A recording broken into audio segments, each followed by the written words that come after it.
Alright, welcome to this video.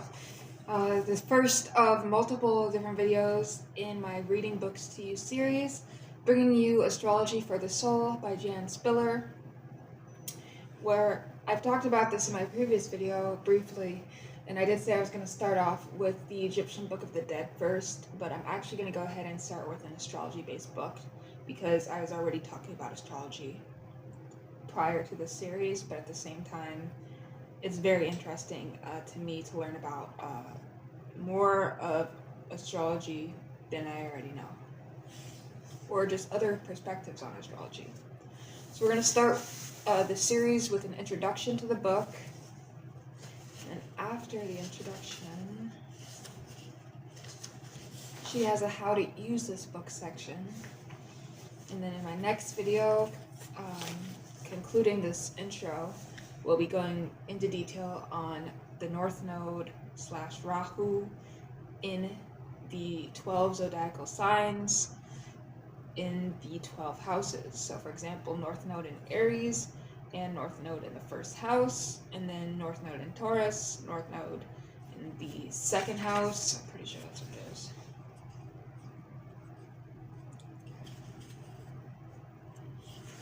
Yeah.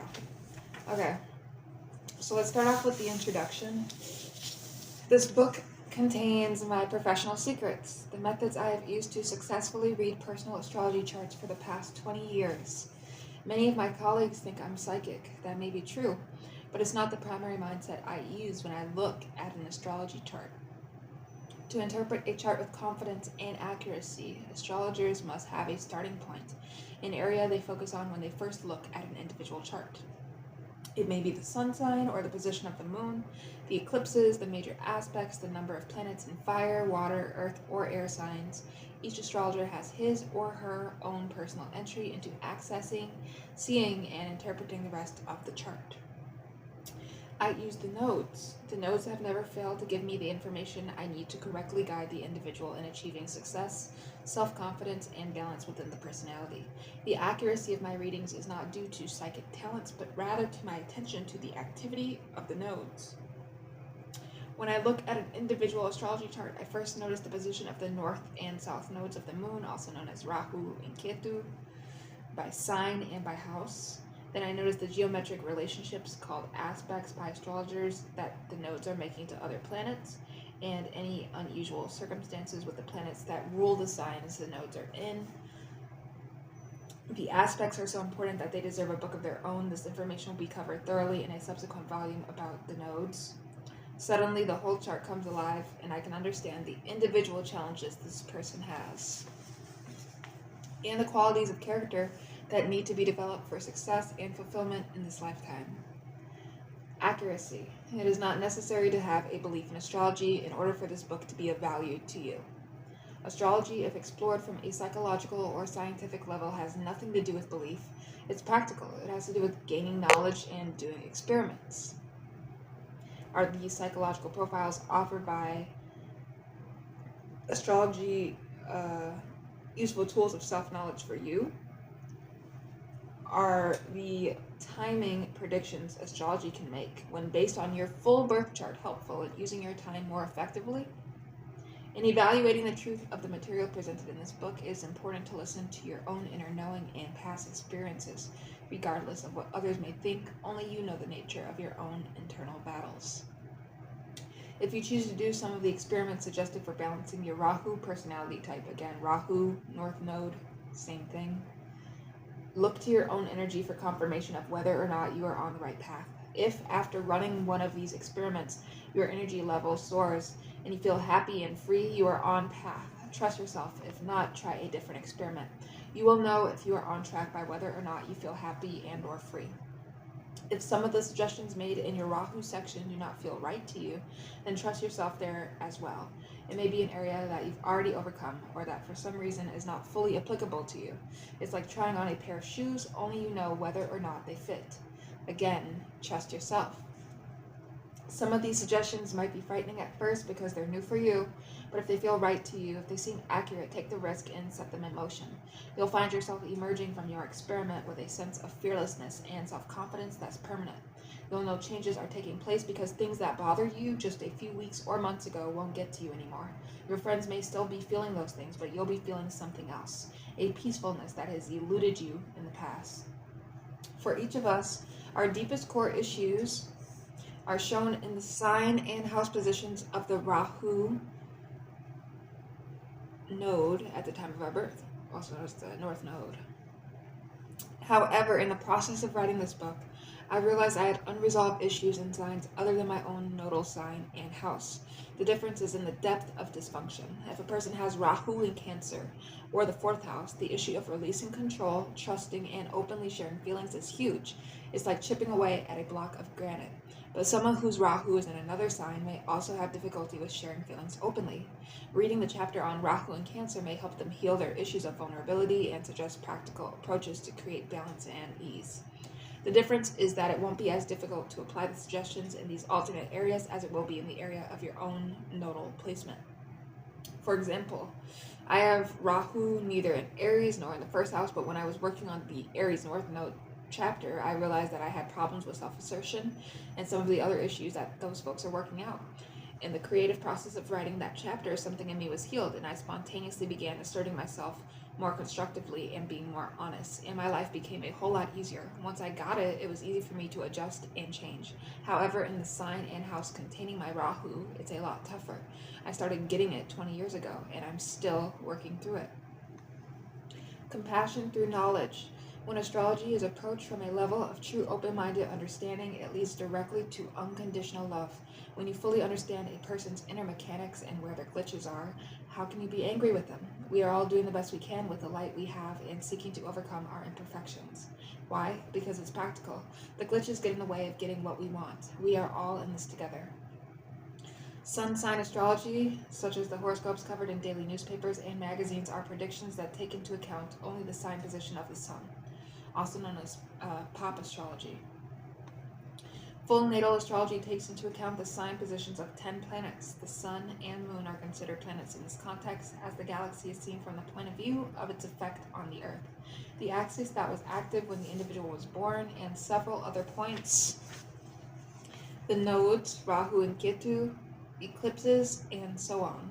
In fact, each of us is entirely unique. A birth chart isn't duplicated for 25,000 years because all the planets are traveling at different speeds around the sun.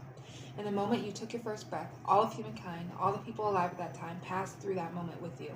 Everyone did the best they could do to make the moment joyful for themselves, but then the next moment came along and humankind had to handle it, and the next moment and the next on into the current moment.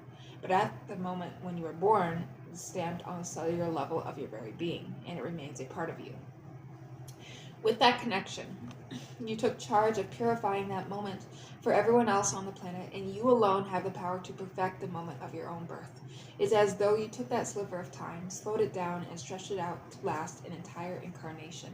And as you begin to work with that moment, taking parts of your wiring that aren't working too well and adjusting them, thus creating happiness, laughter, and joy in your own life, the positive energy of these changes affects everyone else. Through your own personal life, you are essentially altering a moment that occurred in the past, and when you change the past, it changes the present for everyone. I've heard many spiritual teachers say that the best we can do for others is to work on ourselves. We are all interconnected on the deepest level. We are one. Internal wiring. The astrology chart itself is actually a schematic, a graph that shows people's inner wiring. The wiring in each of us is different. It's not good or bad. It's just wired the way it's wired. Your birth chart provides a picture of the inner wiring you were born with, but what you do with that wiring is up to you. When you can objectively see the patterns of your own behavior, you can make adjustments for more efficient results and better performance. When any miswiring is corrected, the result is a more smoothly operating life, first internally and then externally. By having a clear picture of your inner wiring, you can become aware of the built-in glitches, and you can choose not to continue behaviors that aren't working for you. For example, if a person knew objectively from seeing the graph of their own birth chart that they had a tendency to assume they already know the answers to everything and thus become impatient and display a self-righteous attitude that isolates them from others, as would be the case if they had Rahu in Gemini or in the third house, Knowing about this tendency would allow him or her to consciously take more time to respectfully receive the factual input of others before venturing his or her own opinion. That single adjustment would make a major difference in the person's social interactions. We all have tendencies that lead to inappropriate behavior and feelings of isolation and unhappiness. The trick is to discover our own glitches and empower ourselves to avoid them. With this objective knowledge, we are no longer operating in the dark, not understanding why life keeps giving us feedback that makes us unhappy. Life is too short to walk around blindfolded. It is the intention of this book to clarify what works and what doesn't within the 12 personality types depicted by Rahu and Ketu, the north and south nodes of the moon. This book is predicated on recognizing that you aren't just the sum total of your chart. The chart is a picture of your personality structure, but you are the factor that lies behind the chart and have the power to use the personality, the energies depicted in your birth chart, in any manner you choose. Whether you allow the personality to operate unconsciously or you take charge and purify the energy so that life flows to your advantage is up to you. How to win, how to lose. I hope you guys like my shirt too. This is cool as hell. Shout out to me for being cool. How to win, how to lose. So there are 10 different kingdoms inside the personality, represented by the 10 different planets used in astrology. We can look at the graph of your birth chart and see that some parts of yourself are constantly battling with other parts, creating all kinds of conflicting energy. Other parts of you are in total harmony. There will never be a struggle in those areas of your life. On an even deeper level, we can see the foundation from which everything else in your personality is emerging. The intention of this book is to delve into that foundation, describe it, and make some adjustments to it. These adjustments will allow the energies of the planets to coexist in a more harmonious manner.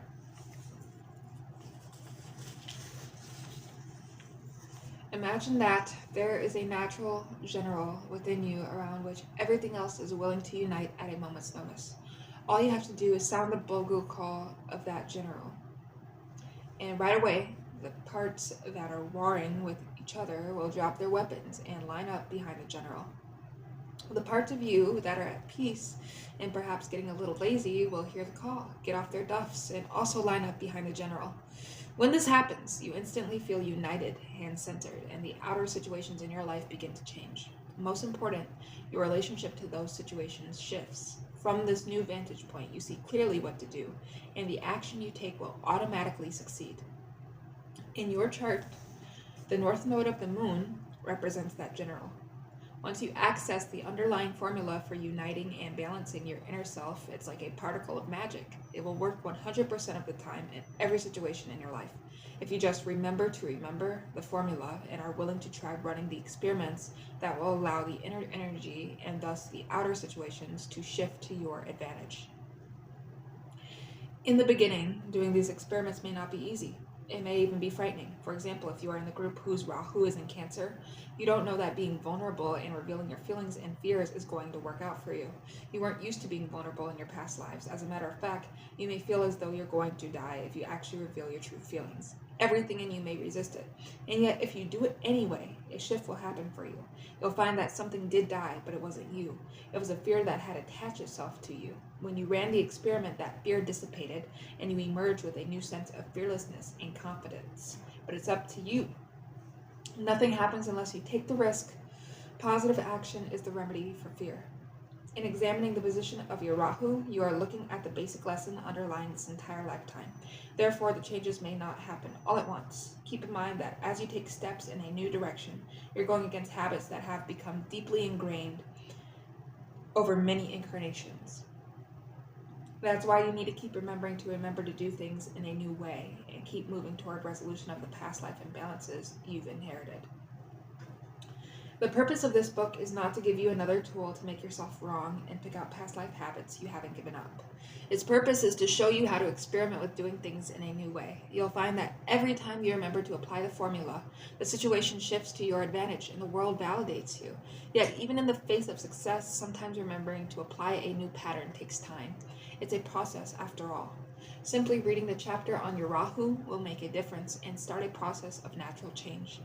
Practicing the suggestions will speed up the process, but ultimately, consciousness alone can make the transformation. For example, if a person knew they would be hit by a truck prior to crossing a street against the light, would they do it? Of course not. We all want to experience pleasure and avoid pain. Being conscious of a negative repercussion is often enough to keep from putting the cause in motion.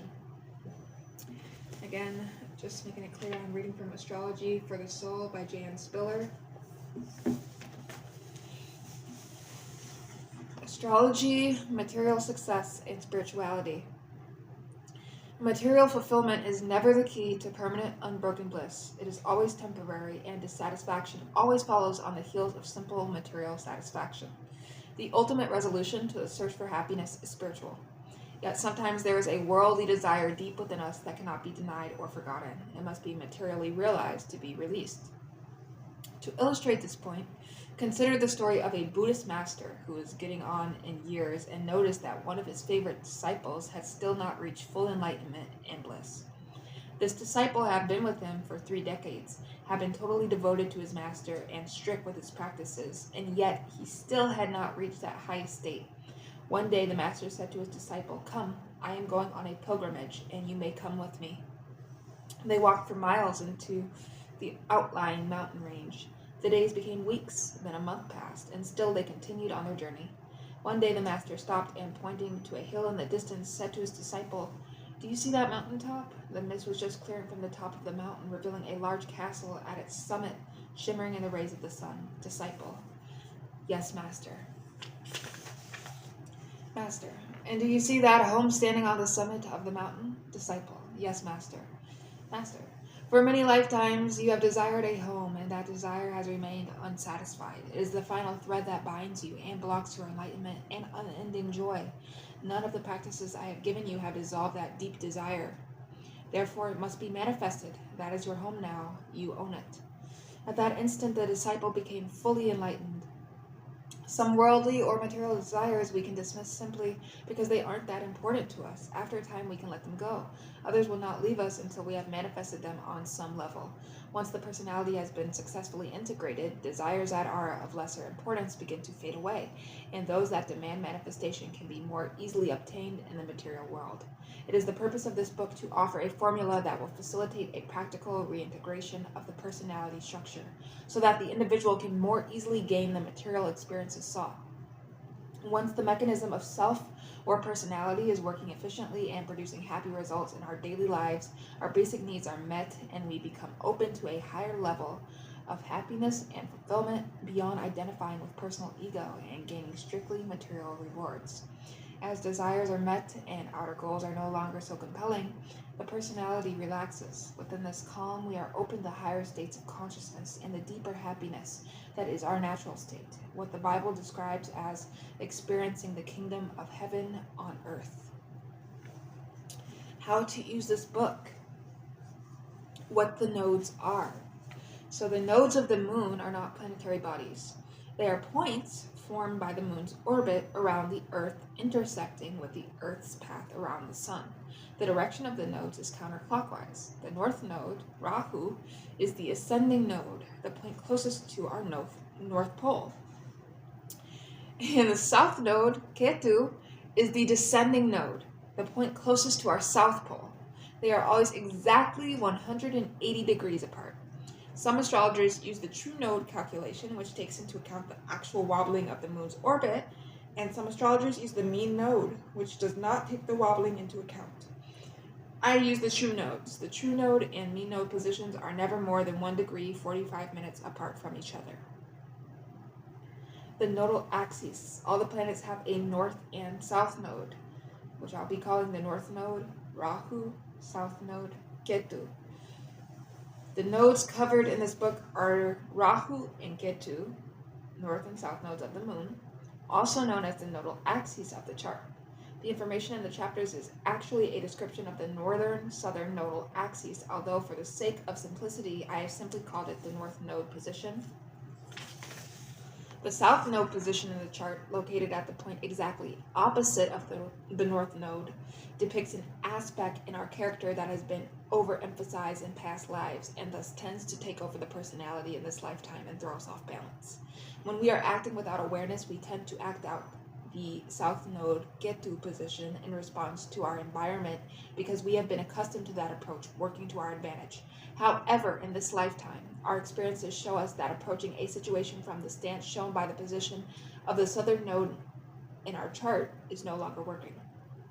Although the main emphasis in this book is on the North Node Rahu, the information in these chapters is actually an integration of both ends of the nodal axis.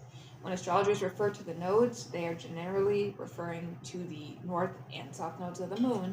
In astrology, the moon rules our feelings, our moods, dependency, and security, the feeling of belonging. It rules our emotional bodies. The moon rules our self-image. That is the way we instinctively see ourselves, regardless of what we are expressing in the world. I consider the moon to be the most important planet in the chart from a karmic past life perspective. It underlies the rest of the personality structure. In my first astrology book, writing the chapter on the moon took more time than the other 9 chapters combined. I found the depth of the signs of the moon to be endless. My research kept going deeper and deeper until one day I just had to close the lid and say that's it. And following the path of the nodes of the moon and thus rebalancing our emotional bodies, we are going a long way toward easing internal stress and reclaiming confidence in our individual beings. Signs and houses. For each of us, the North Node is located in a sign in a house. And in a house. So the sign position can be obtained by consulting the table in the front of this book, or just get your accurate time of birth, accurate location of birth, accurate day of birth. Punch that into astroseek.com, natal chart calculator for free. Look at your Rahu and Ketu. It should immediately show up as North Node and South Node in your calculations. So, for each of us, Rahu is located in a sign and in a house. The sign position can be obtained by consulting the table in front of this book or doing what I just said. And the chapter relating to your sign position will provide information and direction designed specifically to help you realize your full potential. For the most complete view, I recommend also consulting the chapter relating to your house position, which can be obtained from a local astrologer or a computerized birth chart. So the sign in which Rahu falls denotes the psychological shift that needs to occur within the personality. The house containing Rahu shows the experiences that allow the person to access this new psychological awareness. In my experience, the house is at least of equal importance to the sign. The house position indicates the arena in which the life lessons of Rahu are learned. For example, if your Rahu is in Cancer in the 11th house, you are learning to get in touch with and communicate your feelings, Cancer. You are cultivating the energy of friendships and learning to go with the flow, 11th house. If your Rahu is in Aries in the 4th house, through getting in touch with your gut instincts, 4th house, you can discover and communicate who you are, Aries. Duplicate sign, house positions. If the sign of your Rahu is in the same sign as the house containing your Rahu, for example, Rahu in Gemini located in the 3rd house, which is also Gemini, or Rahu in Pisces in the 12th house, which is also Pisces, it simply means double the intensity of the same life lesson. Opposing sign, house positions. This includes Rahu in Aries in the 7th house, Rahu in Taurus in the 8th house, Rahu in Gemini in the 9th house, Rahu in Cancer in the 10th house, Rahu in Leo in the 11th house, Rahu in Virgo in the 12th house, Rahu in Libra in the 1st house, Rahu in Scorpio in the 2nd house, Rahu in Sagittarius in the 3rd house, Rahu in Capricorn in the 4th house, Rahu in Aquarius in the 5th house, and Rahu in Pisces in the 6th house. If your Rahu is in a house opposing the sign of your Rahu, as noted above, it will be necessary for you to carefully and continuously check with yourself to find the right blending of behavior. Remember that generally the house indicates where to learn the lessons of the sign. The house is like a shell, the environment you need to support the content of the sign.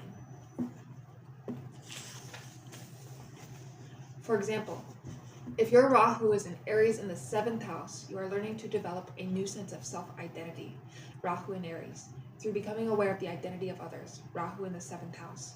Through working cooperatively with other people and supporting them in reaching their goals, you will discover your own true identity.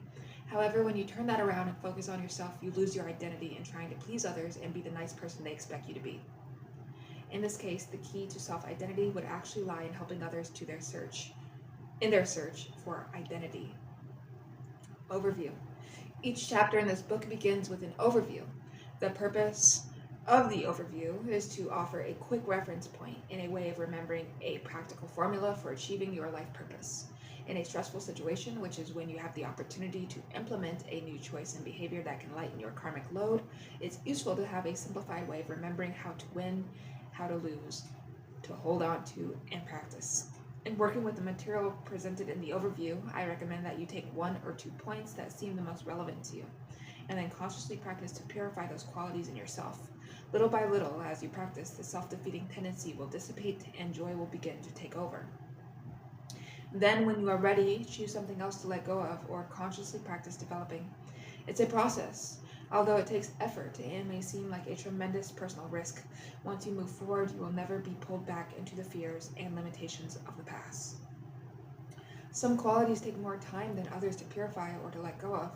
Even if you are working to release a tendency that you worked on a week ago or a year ago, you will be working on it at a higher level and it won't be nearly as painful or difficult.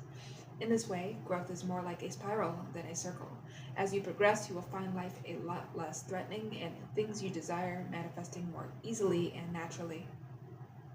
A magic begins to flow as you find yourself emerging fearless, light, and free, as the invisible chains from past incarnations begin to dissipate and fall away. Each chapter's overview gives a quick reference to attributes to develop, tendencies to leave behind, Achilles' heel, trap to avoid, the bottom line, what these people really want, talents, profession, and healing affirmations. Attributes to develop. These are gifts, talents that are at your disposal in this lifetime, just as you spent so much time and energy developing one aspect of your character in past lives, there was another part of you, the polar opposite, that was totally neglected. Thus, when you came into this incarnation, you were out of balance. We all were, but the imbalance was different for each of us. Life wants you to be happy, but as long as the imbalance exists, every happiness is going to be followed by an unhappiness. So you must consciously develop the part of you that was neglected in past lives by experimenting with and building on the talents and gifts described in this section.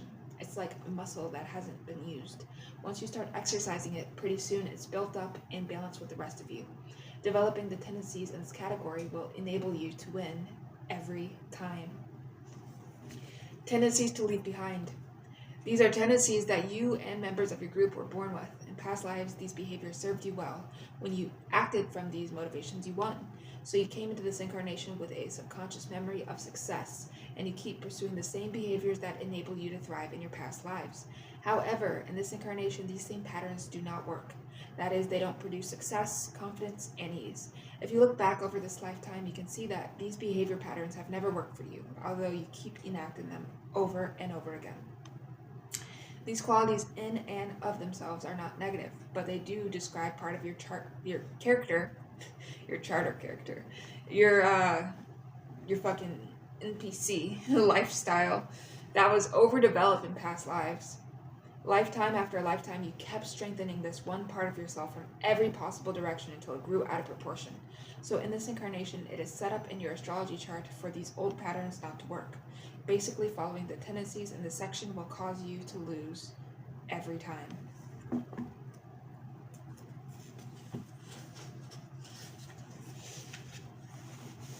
The Achilles heel, trap to avoid, the bottom line. This is a description of the trap that you and the members of your group most easily fall into.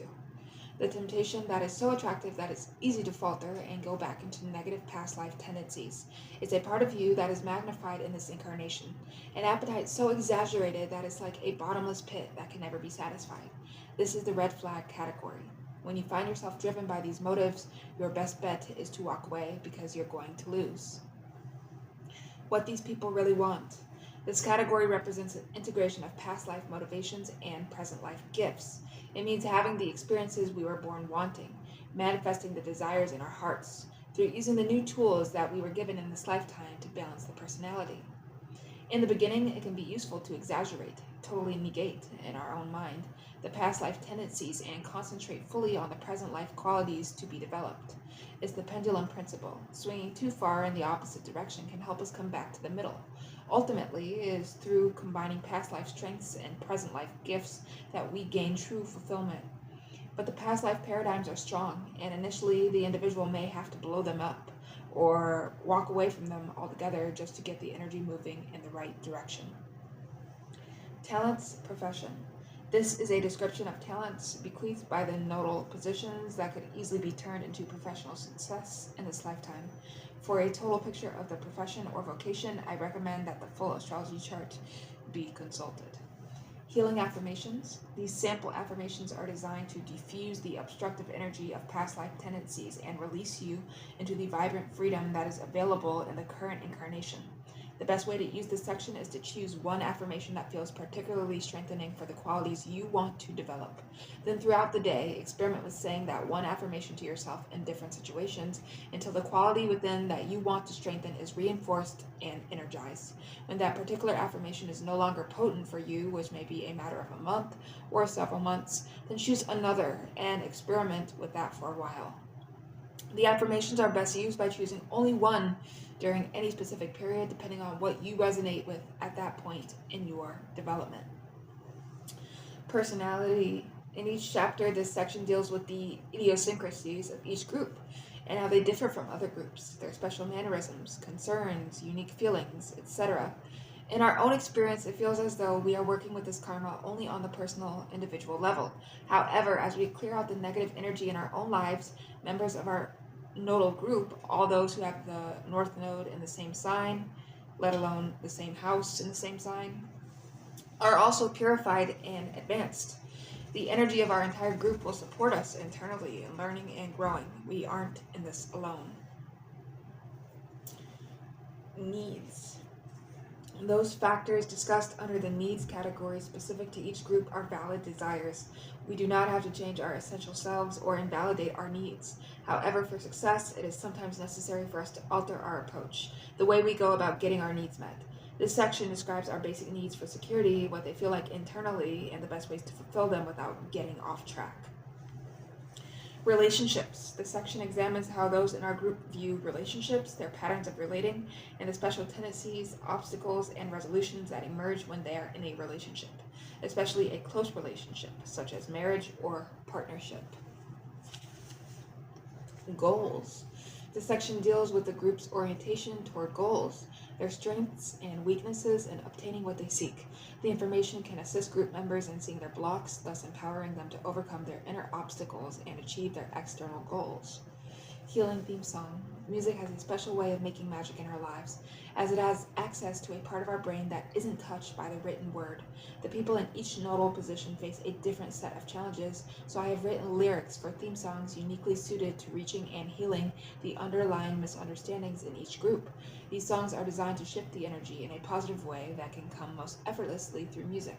To begin the healing process, partial lyrics from each of the songs follow each chapter. The full lyrics for all 12 songs have been set to music and are available on both CD and cassette tape. For more information, see page 530. Although the message of each song targets those in a specific nodal group, all of the songs are universally uplifting and have a healing effect on the listener, regardless of their nodal position. Here are some definitions of terms, and then that'll be it for the introduction of this book, and we're going to get into Rahu in Aries. Some definitions of terms that are in this: past lives, meaning previous lives lived in other bodies prior to the incarnation in your present body. Present life, meaning this lifetime as lived in the body you are born into in this incarnation. Early environment, meaning the patterns of behavior stimulated and enacted in childhood that you used to survive and cope in your childhood environment. These patterns duplicate past life tendencies. In fact, it is the unconscious past life patterns that are activated during childhood. Clearly, the environment didn't create these patterns or cause us to be this way, or they couldn't be predicted by the natal birth chart. We were born with these patterns ready to be activated. Achilles' heel, the weakest, most vulnerable point in the personality structure. Karma, cause and effect, the results we experience from actions we have taken. Native, a traditional astrological term referring to the group of people ruled by the sign being discussed. The guides, each of us is surrounded by our own invisible helpers who assist us in successfully navigating life's pathways. Jesus Christ. These positive helpers could be called spirit guides, guardian angels, or simply the voice of intuition. She, he. At times I've used she or he to refer to a single person, but this is not meant to be exclusive to one gender or the other, even though it should be, because she, her means fundamentally female, born female, and he, him means fundamentally born male with a penis. Let's not get confused anymore.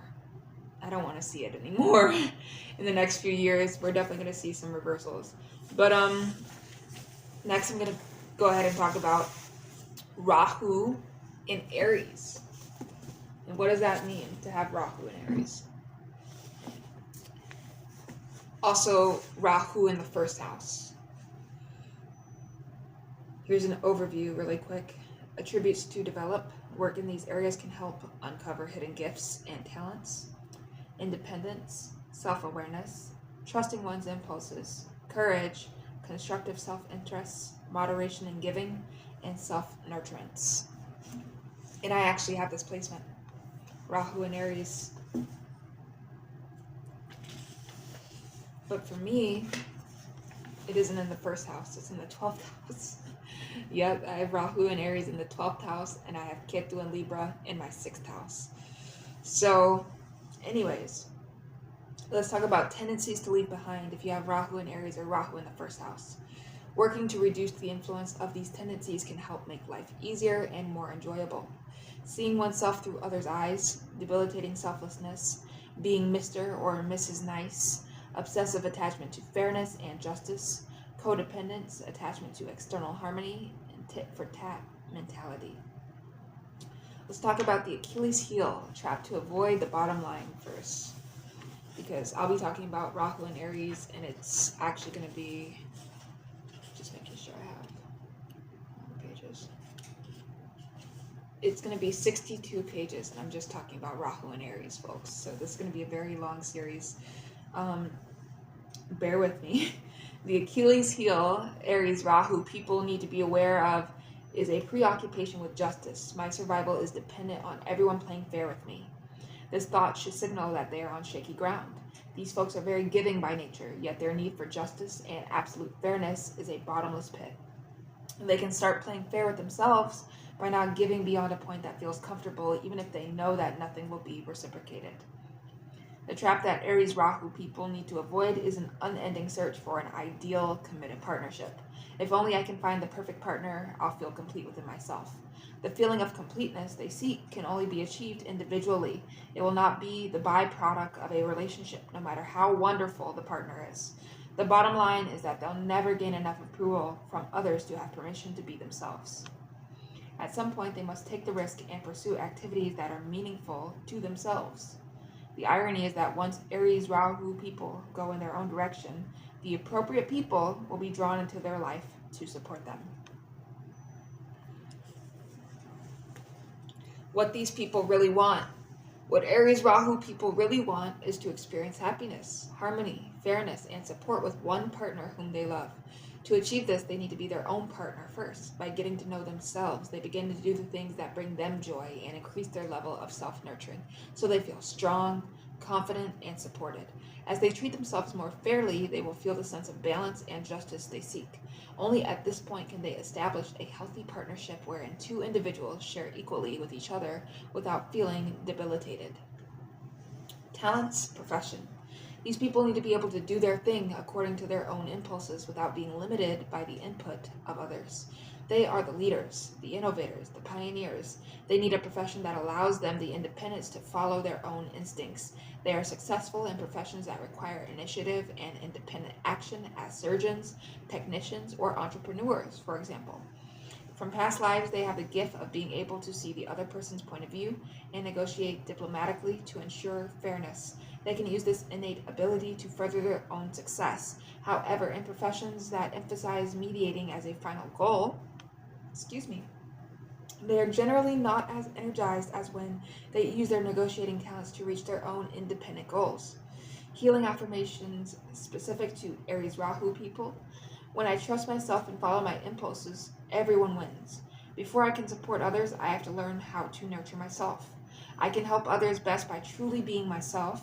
It's okay not to be nice all the time. A sense of balance and strength comes from being fair with myself. Let's talk about their personality and past lives. Aries Rahu people have had many past lives of supporting others, and they have a natural talent for it. In past incarnations, they were housewives, secretaries, counselors, and assistants. They were the people behind the scenes who gave others energy and support. This made the others bigger and stronger because the natives infused all their own identity, power, and positive energy in supporting them.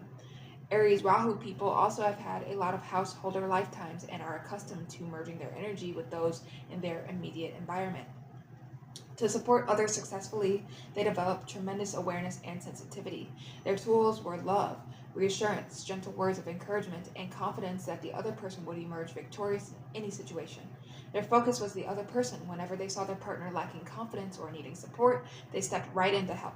These folks never have to be asked. They are sensitive to others' needs and go out of their way to be accommodating. They have developed an incredibly loving and generous spirit. They are accustomed to giving, not taking away, to being a team player, and to supporting others without thoughts of self. Although they were giving in past lives, they also had an ulterior motive. They were part of a team, and if their partner did well, it also ensured their own survival. By keeping the partner's mood harmonious, Aries Rahu people ensured that the partner would be kindly disposed and generous toward them. So they gave up paying attention to their own needs in order to devote full attention to the partner. Everything centered around keeping the partner strong and contented. In past lives, the system worked very well, but the present incarnation is not set up to work this way. In the process of supporting others, these folks extinguish their own identity. In this incarnation, their destiny is now to get in touch with the strength and power of their own vibration. This is why every time they rely on a partner to come through for them without asking directly for help, they end up feeling disappointed. Actually, this is to their advantage because depending on another prevents them from experiencing their ability to survive under their own power. So now when they sacrifice their own identity to make another strong, they lose. The rewards they expect don't come back. It's time to rediscover themselves. Lack of identity. Aries Rahu people have spent so many incarnations supporting the identity of others that in this incarnation they have no sense of who they are. On an energetic level, they are missing the insulation of a sense of identity. When a baby is born, there's a band in its aura called identity, and people in other nodal groups have this. It acts as a shield against the strong energy fields of others. Because of it, people can interact intensely without damaging one another. For example, if Bill meets Sue on the street, he may say, "Hello, Sue," and have a tremendous amount of energy behind it. Sue responds in kind, they interact enthusiastically, and then they walk away without either having been changed. But if Bill meets an Aries Rahu person and with the same amount of energy says, "Hello, Jim," Jim is blown over. He feels overwhelmed by all that energy, owing to the weakness of the identity band in Aries Rahu people's aura. These natives are very sensitive to others and are easily affected by others' moods and ideas, and they need to remember to do things to fortify their self-awareness. These folks even tend to take on the identities of others. Generally, they pick up accents easily and unconsciously duplicate other people's mannerisms, even if they are only around them for a short time. Harmony is so important to them that they try to be all things to all people. One byproduct of their receptivity to others is the tremendous love that is easily sparked within them. Since their own identity is weak, they readily feel a sense of oneness when they connect with others. In this incarnation, Aries Rahu people face the challenge of strengthening their sense of identity. Because they have no preconceived idea of self, they are open to discovering what is real and natural within themselves. It's an innocent process. Their natural impulses validate their identity, and their identity is strengthened through their actions. These folks need a lot of time alone to get to know themselves. They need a specific time each day when they can talk with themselves. Their first challenge is to find out who they are in their own right. Then they can learn how to maintain their boundaries with others. This process happens gradually. Self-discovery can't be rushed, but Aries Rahu people make progress when they resolve to pay more attention to themselves. And I'm going to follow this video up really quick, and you'll see me, I never ended this video.